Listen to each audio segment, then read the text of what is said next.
주부를 대상으로 한 어느 강의 시간이었습니다. 강사는 먼저 한 주부에게 칠판에 아주 절친한 사람 20명을 써보라고 했어요. 그러니까 이 주부는 자신의 이웃, 친척, 친구, 가족, 이름 등등 20여 명의 이름을 차례로 썩어 내려갔습니다. 이제 강사는 이 중에 가장 덜 친한 사람, 지우개를 주면서 가장 덜 친한 사람의 이름을 지우라고 했어요. 그러니까 이 주부가 망설이지 않고 이웃 사람의 이름을 싹 지웠어요. 그랬더니 이 강사가 또 그 다음 덜 친한 사람 지워보세요 하고서는 또 그 다음, 또 그 다음, 또 그 다음, 그러니까 계속해서 뭐 이웃, 친구, 동료 등등 많은 사람들의 이름이 하나씩 지워져 나갔습니다. 드디어 그 칠판에는 네 사람의 이름만 남았습니다. 여러분, 이 네 사람은 누구겠습니까? 엄마, 아빠, 그렇죠? 엄마, 아빠, 그리고 아이, 그리고 남편, 이렇게 네 사람의 이름만 남았어요. 강사는 다시 한번 그 중에 가장 덜 친한 사람 이름 한 명을 또 지우라고 했습니다. 잠깐 망설이다가 누구를 지웠겠어요? 네, 부모님, 엄마, 아빠 이름을 지웠습니다. 남편이에요? 네. 그리고서는 또 이제 또 그렇죠. 이윽고 또 다시 한 명을 지워야 할 때 그녀는 한참 고민하다가 남편과 아이 남았잖아요. 남편과 아이 누구 이름을 지웠을까요? 남편이요? 아이의 이름을 지웠어요. 그리고서는 그 주부는 거기서 누름이 터졌대요. 엉엉엉엉 막 우는 거예요. 막 우는 것을 조금 기다렸다 진정되니까 이 강사가 물었습니다. 왜 남편을 지우지 않았습니까? 그랬더니 모두가 숨죽이고 그녀의 대답을 기다렸습니다. 그녀는 이렇게 말했습니다. 시간이 흐르면은 부모님은 세상을 떠날 것이고 아이들도 결혼하고 가정을 이루어서 떠날 것이고 생각해 보니 마지막까지 함께 지낼 사람은 누구뿐이라고요? 남편뿐이더라고요. 여러분 참 맞는 말이죠. 근데 아까 보니까 남편을 벌써 지우려고 하는 분이 있더라고요. 여러분 그래요. 다른 사람은 다 내 곁을 떠나도 누구는 남습니까? 남편이나 아내는 계속해서 끝까지 나의 곁을 지킬 겁니다. 그러나 여러분 생각해 보세요. 남편도 아내도 영원히 나와 함께 할 수 있습니까? 할 수 없어요. 여러분 다 아시잖아요. 왜 그렇습니까? 네, 맞아요. 이 세상에 영원히 살 수 있는 사람은, 이 세상에서 영원히 살 수 있는 사람은 아무도 없어요. 우리는 이 세상을 언젠가는 다 떠나야 할 때가 옵니다. 하지만 여러분 영원히 나와 함께 하시는 분이 계십니다. 여러분 제가 오늘 이 시간에 그분을 소개해 드리고 싶어요. 여러분 그분이 누구십니까? 오늘 1절에 나오죠. 같이 읽어볼까요? 시작. 예수께서 아멘. 그렇습니다. 바로 예수님이십니다. 근데 여러분 그거 아세요? 예수님이 우리에게 먼저 찾아오세요. 예수님은 우리를 만나기를 원하십니다. 오늘 1절 말씀 보면은 예수님께서 어디로 들어가셨대요? 여리고로 들어가셨어요. 맞아요. 왜 그렇습니까? 오늘 말씀에 등장하는 그 사람을 만나기 원하셨기 때문입니다. 여러분 누굽니까? 2절에 나오죠? 같이 읽어볼까요? 시작. 삭개오라 이름 아는 자가 있으니 세리장이요 또한 부자라. 아멘. 삭개오죠. 삭개오를 예수님께서는 만나시고 그와 함께하기 위해서 여리고로 들어가셨습니다. 근데 여러분 오늘 삭개오를 어떻게 소개하고 있습니까? 세리장이요 부자라. 뭔가 이상하죠? 세리장이 부자라니요. 세리장이 요즘 말로 치면은 세무 공무원 아니겠습니까? 세무 공무원이 달달이 월급 받으면서 사는 월급쟁인데 어떻게 부자가 될 수 있겠습니까? 요즘에는 부자가 되면은 안 되겠죠. 그러나 그 당시에는 가능했습니다. 어떻게 가능했어요? 이 당시에 이 세리장은요, 로마 제국을 위해 세금을 걷어들이는 역할을 했습니다. 세금을 거둘 때 정해진 양을 거둔 게 아니라 그거보다 어떻게 해요? 더 많이 거둬서 자기 주머니, 딴 주머니를 찼어요. 착복을 했습니다. 그러다 보니까 돈이 점점 쌓여서 부자가 됐어요. 그러니 그 당시에 사람들이 이 세리장 삭개오를 어떻게 생각했어요? 어떻게 생각하겠습니까? 사람들은요, 삭개오를 죄인이라고 생각했어요. 좋아하지 않았습니다. 그와 친구 되어줄 사람은 하나도 없었습니다. 그래서 삭개오는 늘 외롭고 쓸쓸하고 마음은 공허했습니다. 여러분, 돈 많이 갖고 싶으시죠? 돈 많이 갖고 있어도요, 사람은요, 행복하지 못합니다. 만족하지 못합니다. 그런 삭개오에게 한 소식이 들려왔습니다. 여러분, 무슨 소식입니까? 바로 예수님에 대한 소문입니다. 여러분들, 예수님에 대한 소문을 많이 내시기를 바랍니다. 오늘 3절 말씀 같이 읽어볼게요. 시작. 그가 예수께서 어떠한 사람인가 하여 보고자 하되 키가 작고 사람이 많아 할 수 없어. 아멘. 예수님에 대한 이야기를 듣고 삭개오는 예수님을 보고 싶었습니다. 예수님을 만나고 싶었습니다. 왜요? 예수님은요, 삭개오와 같은 죄인의 친구가 되신대요. 그리고 예수님은 이 땅에 오신 다윗의 자손 메시아라는 겁니다. 그래서 그 소문을 듣고 너무너무 예수님을 만나고 싶었습니다. 네. 하지만 문제가 있었죠. 여러분, 뭡니까? 일단 사람이 그냥 바글바글합니다. 막 예수님을 보려고, 예수님이 그 당시에는 그냥 BTS 같은, 요즘 뭐 누가 있습니까 또? 저 잘 몰라서요. 네, H.O.T. H.O.T 아니까 아시죠? 서태지 아이들 뭐 그런 슈퍼스타이기 때문에 예수님을 보기 위해서, 예수님을 만나기 위해서, 그리고 예수님이 기적을 많이 일으켰잖아요. 그러니까 그 기적을 보기 위해서 예수님께 수많은 사람들이 몰려 있었어요. 더군다나 삭개오가 키가 작아요. 그러니 예수님을 제대로 볼 수가 없었습니다. 제대로 만날 수가 없었습니다. 여러분, 어떻습니까? 오늘 우리에게도 이런 장애물이 있지 않습니까? 우리 예수님 만나는데 어떤 장애물이 있으세요? 여러분, 없다고요? 잘 생각해 보세요. 오늘 지금 교회에 나와 있기는 나와 있지만 의심이 들지 않습니까?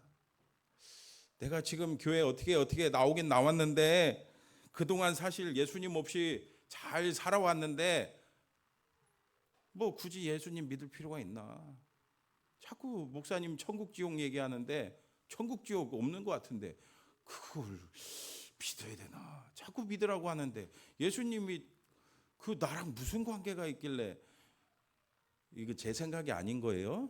여러분들, 이런 의심이, 내 생각이, 또 이런저런 생각이, 그리고 요즘에 TV 뉴스를 보면은 교회에 대해서 좋게 말해요, 나쁘게 말해요? 나쁘게 말하는 경우가 참 많아요. 그러다 보니까 알게 모르게 교회 하면은 뭔가 찝찝하고 뭐 돈만 밝히는 것 같고 나쁜 짓 많이 하는 것 같고, 그런 생각이 알게 모르게 은연중에 생길 수가 있어요. 그런 것들이, 이런 고정관념들이 예수님 만나는데 장애물이 될 수 있습니다. 그러나 여러분, 포기하지 마세요. 포기하지 마세요. 우리 예수님 만나는 그 장애물을 뛰어넘어야 됩니다. 그래야 우리 예수님 만나고 예수님과 영원한 그 교제 가운데 살아갈 수가 있는 거예요. 오늘 4절 말씀 보세요. 4절 같이 읽어볼게요. 시작. 앞으로 달려가서 보기 위하여 내밀어라. 아멘. 삭개오 보세요. 포기하지 않았습니다. 그 장애물들을 뛰어넘어 해결하기 위해 어디로 올라갔다고요? 돌무화과 나무로 올라갔습니다. 나무에 올라가면은 사람들이 가려도 예수님이 보일 테고 다리가 짧아도 예수님을 볼 수 있기 때문입니다. 그 짧은 다리로 그 달려서 그 돌무화 나무로 그 올라가는 모습을 여러분 상상해 보세요. 또 세리장이면 그래도 짱이잖아요, 짱. 그 당시에 어떻게 보면 그 동네 유지인데 얼마나 그 체면이 구겨지겠습니까? 하지만 그 삭개오는 체면 불구하고 그 장애물을 뛰어넘기 위해서 그 돌무화가 나무를 올라가는 거예요. 그 모습을 상상해 보세요. 그때 예수님께서 지나가십니다. 그리고 뜻밖의 말씀을 하시죠. 5절 말씀 보세요. 예수께서 그곳에 이르사 쳐다보시고 이르시되 삭개오야 속히 내려오라 내가 오늘 내 집에 유하여야 하겠다 하시니 아멘. 예수님께서 그 삭개오를 쳐다보십니다. 그리고 말씀하십니다. 삭개오야 속히 내려오라 내가 너희 집에 가야 되겠다. 여러분 어떻습니까? 우리가 예수님을 만나고자 예수님을 찾아간다고 생각하지만 이거 보세요. 예수님이 먼저 우리를 찾아오십니다. 오늘 예수님께 여러분 누가 삭개오 이름 알려주셨어요? 예수님한테 누가 삭개오 이름 알려주셨어요? 아무도 안 알려줬어요. 어제 알려주셨어요? 아무도 안 알려주셨어요. 근데 삭개오의 이름을 알아요? 몰라요? 아세요. 우리 예수님은요 삭개오의 이름을 아실 뿐 아니라 그 예수님을 향한 그 마음, 예수님 만나고 싶어하는 마음, 그리고 죄인으로서 그 죄를 해결하고 싶은 마음, 그 쓸쓸하고 그 마음, 상처받은 그 마음을 예수님이 아세요? 모르세요? 다 아세요. 마찬가지로 여러분 이렇게 우리 예수님은요 누구보다도 나를 아시는 분이십니다. 나에게 관심이 많으십니다. 그래서 여리고에 오셨고 오늘 삭개오 집에 들어가신 것처럼 우리 마음의 집에 들어오기를 원하십니다. 오늘 여러분들에게 말씀하시는 우리 주님의 음성을 들어보시기 바랍니다. 혜원아 내려와라. 속히 내가 네 집에 들어가야 되겠다. 혜원이가 누군지 아세요? 저희 아내죠. 여러분 이렇게 여러분들을 부르시면은 어떻게 하시겠어요? 어떻게 하시겠습니까? 여러분은 어떻게 하시겠습니까? 예, 오늘 6절 말씀 같이 읽어볼게요. 시작. 급히 내려와 즐거워하며 영접하거늘. 아멘. 삭개오는 예수님께서 자신의 이름을 아시고 자신을 불러주신 그 은혜가 너무나도 감사해서 기뻐 뛰며 그냥 내려온 것이 아니라 급히 내려와 즐거워하며 영접했습니다. 집으로 모신 거죠. 마찬가지로 여러분들의 마음을 여시기 바랍니다. 예수님을 여러분들의 집에 문을 여셔서 여러분들의 마음의 집에 모시기를 축복합니다. 가까운 교회, 이름이 가까운 교회예요. 가까운 교회를 담임하시는 이승재 목사님 이야기입니다. 이분이 지금은 목사님이지만 모태불교였대요. 모태불교. 어머니가 4대 독자 아버지를 만나서 10여 년간 아들을 낳으려고 했는데 못 낳는 거예요. 그러니까 이 아버지가 그냥 때만 되면 두드려 패요. 폭력적인 아버지였어요. 그 모습이 너무 안타까워서 시어머니는 절에 들어가 기도하라고 했어요. 시어머니 권유로 절에 들어가서 천일 기도하려고 3년간 스님이 되어서 자원봉사하면서 매일 청소, 밥, 설거지로 노동했습니다. 그리고 새벽마다 저녁마다 1000배를 부처님께 드렸어요. 그리고서는 5대 독자 아들을 낳았습니다. 그분이 바로 이승재 목사님이죠. 이런 배경으로 태어났으니까 그냥 어렸을 때부터 별명이 뭔지 아세요? 부처님 아들이 부처님 아들. 너는 부처님 아들이다. 너는 부처님 아들이다.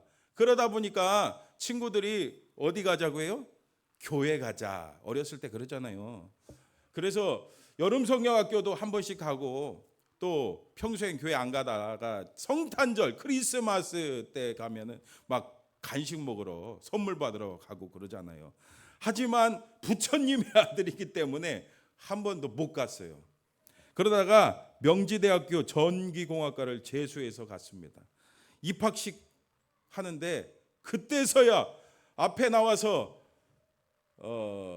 그 말씀 나누는 분이 누구겠어요?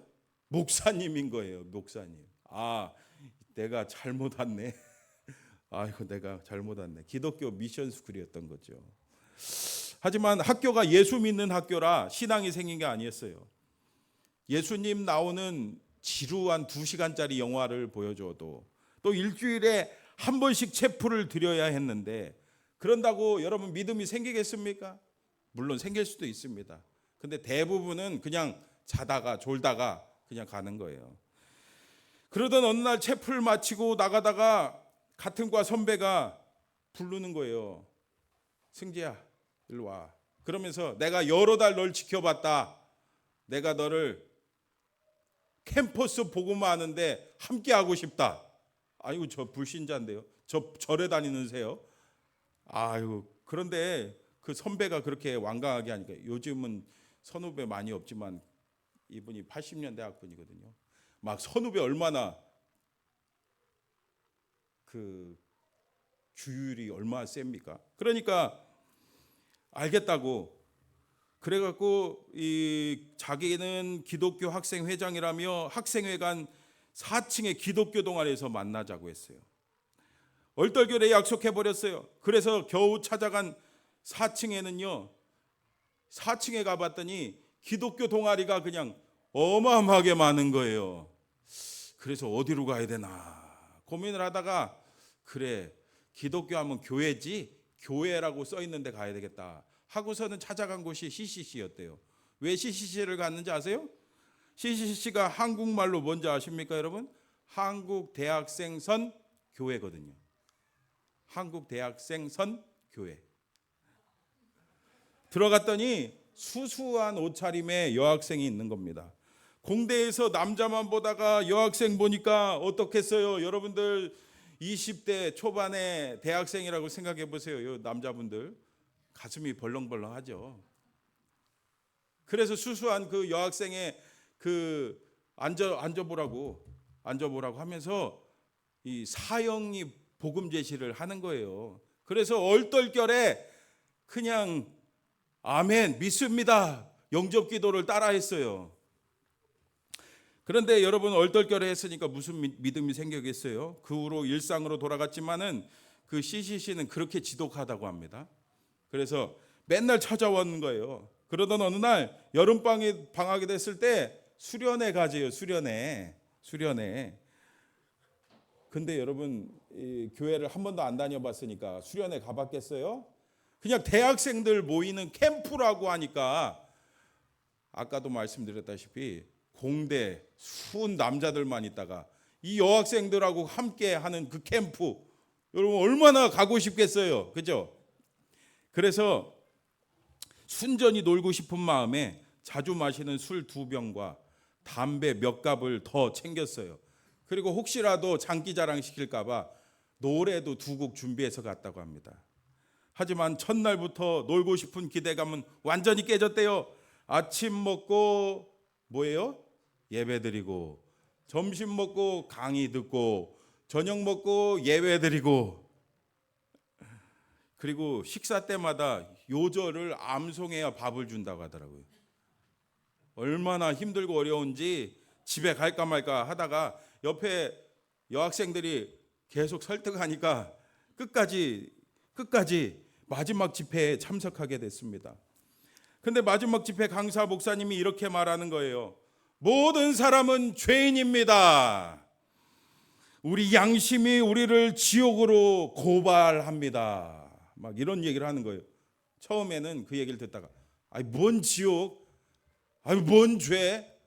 나는 그래도 나름대로 양심적으로 살았는데 뭔 죄? 나하고 죄하고는 무슨 무관하다고 생각했어요. 그러나 계속해서 설교를 듣다 보니까 한 장면이 떠올랐습니다. 마음속에 한 장면이 떠올랐어요. 고등학교 1학년 때였습니다.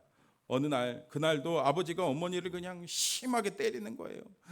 너무너무 때리니까 그동안 참았던 그 미움이 터져 나왔어요. 아버지를 향한 미움이 터져 나와서 막 씩씩거려 갖고 부엌에 가서 부엌 칼을 들고서는 안방으로 갔습니다. 그때 엄마가 막 말리는 거예요. 안 된다, 안 된다. 그래서 포기하고 집 밖을 뛰쳐나갔습니다. 막 밤새 돌아다니다가 다음날 아침에 집으로 왔어요. 학교를 가야 되니까. 심란한 마음으로 집에 들어와 보니까 이 누나가 있었는데 누나가 뇌성마비 장애인이었어요.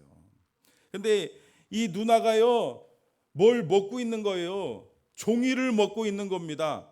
가까이 가서 보니까 학교에 내야 될 그 숙제 있잖아요. 그 숙제를 찢어서 먹고 있는 거예요. 순간 그 모습을 보니까 막 그동안 마음에 있었던 막 울분이 이걸 어떻게 할 수 없는 거예요. 그래서 순간 화가 나서 그 누나를 막 심하게 때렸습니다. 마구마구 때리고 정신 차려 보니까 누나 온몸이 막 시퍼렇게 멍들어 있는 거예요. 엄마한테 들킬까 봐 석 달간 누구보다도 먼저 어머니 제가 씻기겠습니다. 이 뇌성마비 장애인이니까 대신 누가 씻겨줘야 되고 돌봐줘야 되고 밥도 먹여주고 해야 되잖아요. 그래서 석 달간 이 감추려고 그 대신 막 씻겨주고 막 누나를 잘 돌봐줬어요. 그리고서는 석 달 지나니까 진짜 이 시퍼렇던 멍이 어떻게 됐겠어요? 깨끗이 없어진 거예요. 그 후 이 누나가 3년 더 살다가 이 세상을 떠났어요. 죽었습니다. 이제 진짜 이 세상에서는 그 구타 사건을 아는 사람은 누가 있어요? 아무도 없는 거예요. 완전 범죄가 됐습니다. 그런데 그 완전 범죄였던, 그리고 완전히 잊었던 그 사건이 그 예배 시간에 말씀을 듣는데 생생하게 떠오르기 시작했어요. 그러면서 이런 생각이 듭니다. 아, 내가 우리 아버지보다 더 잔인한 죄인이구나. 누나는 이미 죽어서 누나한테 용서도 못 줬는데 어떻게 하지? 주체할 수 없는 그 감정이 소용돌이 쳤습니다. 그때 목사님의 설교가 계속됐습니다. 이렇게 말씀하셨어요. 그러나 여러분, 희망이 있습니다. 죄 없으신 우리 예수님께서 우리 대신에 십자가에서 우리 죄를 짊어주셨습니다. 그 예수님을 믿고 회개하면은 용서받고 구원받습니다. 그러면서 목사님이 믿기 원하는 사람 있으면은 그 자리에서 일어나라고 했어요. 그래서 그 자리에서 벌떡 일어났습니다. 주체할 수 없는 그 눈물과 콧물이 어느새 계속해서 줄줄 흐르기 시작했습니다. 그리고 처음 이렇게 기도했어요. 우리 바보 누나 천국 가게 해주세요. 지금 생각해 보면은 말도 안 되는 기도죠. 하지만 조금이나 그동안 그 누나한테 향했던 그 죄책감, 그 미안함 때문이었어요. 그때 눈물 콧물 다 흘리면서 자신의 죄를 다 예수님께 맡기고 회개했습니다. 그리고 예수님을 마음문 열고 영접했어요. 오늘 8절 말씀 같이 읽어볼게요. 시작. 삭개오가 서서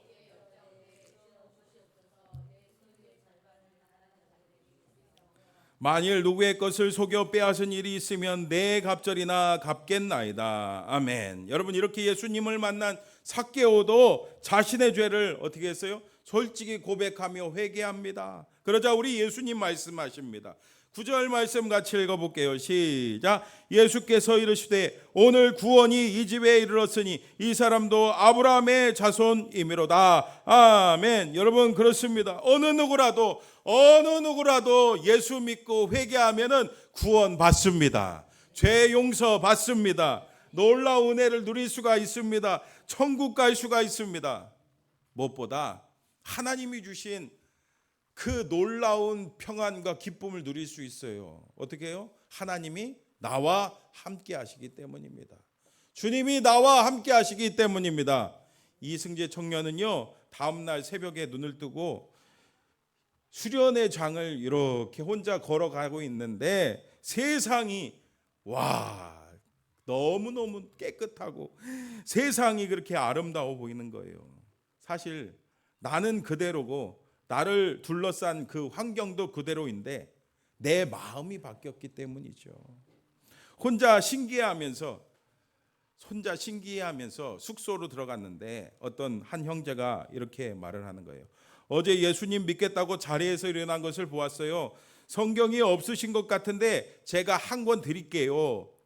요한복음부터 읽어보세요 하면서 기도원 옆에서 나온 그 파란색 성경책을 한 권 주는 겁니다. 그래서 그 얘기를 듣고 요한복음부터 시간 나는 대로 조금씩 읽어 나가기 시작했습니다. 근데 성경을 보니까 이해되는 것도 있고 이해 안 되는 것도 있는데 요한복음 10장까지 오게 됐는데 눈에 확 들어오는 말씀이 있었어요. 요한복음 10장 10절 말씀 같이 크게 시작. 도둑이 오는 것은 도둑질하고 죽이고 멸망시키려는 것뿐이요 내가 온 것은 양으로 생명을 얻게 하고 더 풍성히 얻게 하려는 것이라. 아멘. 그 중에 생명이란 단어가 딱 눈에 들어왔습니다. 아하, 아침에 그렇게 세상이 깨끗하게 보이고 똑같은 환경이지만 마음이 날아갈 듯 가벼웠던 것, 그리고 죽이고 싶었던 아버지와 식사하며 화해해 보겠다는 마음이 든 것, 이 모든 것이 내게 생명이 생겨서 그런 것이구나. 여러분, 이 놀라운 그 주님이 주시는 풍성한 그 생명을 누리시기를 축복합니다. 오늘 10절 말씀도 같이 읽어보세요. 시작. 인자가 온 것은 잃어버린 자를 찾아 구원하려 함이니라. 아멘. 여러분, 그렇습니다. 예수님께서 이 땅에 오신 것은 우리를 구원하시려고 우리에게 새 생명을 주시기 위함인 것을 분명히 아시기를 바랍니다. 그래서 진정한 그 풍성한 은혜와 축복, 제가 지금 설명은 하고 있지만 이거는요 경험해 봐야 돼요. 여러분들 마음 문을 여시기 바랍니다. 우리 하나님은요 강제로 하시는 분이 아니에요. 사실 오늘이 무슨 날인지 아시죠? 새 생명 축제하는 날인데 오늘 많이 못 와서 제가 마음이 속상하지만, 여러분 그래갖고 제가 저기 밖에 지나가는 사람들 멱살 잡고 몇 명 끌고 올 수 있을 수도 있죠. 제가 힘이 세니까 저도 그럴 수 있는데, 하나님은 더 힘이 세신 분이기 때문에 얼마든지 여기로 그냥 강제로 끌고 올 수도 있어요. 하지만 하나님 그렇게 하세요? 안 하세요? 그렇게 하는 분이 아니세요. 하나님은 이 시간에 여러분들 마음 문을 열고 오늘 삭개오가 그 자신의 집으로 영접한 것처럼 여러분들의 마음 문을 열고 여러분들 마음의 집에 영접하기를 원하십니다. 여러분, 그러면요 정말 세상이 알 수도 없고 경험할 수 없는 놀라운 그 풍성한 은혜가 행복과 기쁨과 평안과 만족이 가득 넘치게 될 줄 믿습니다. 오늘 들은 말씀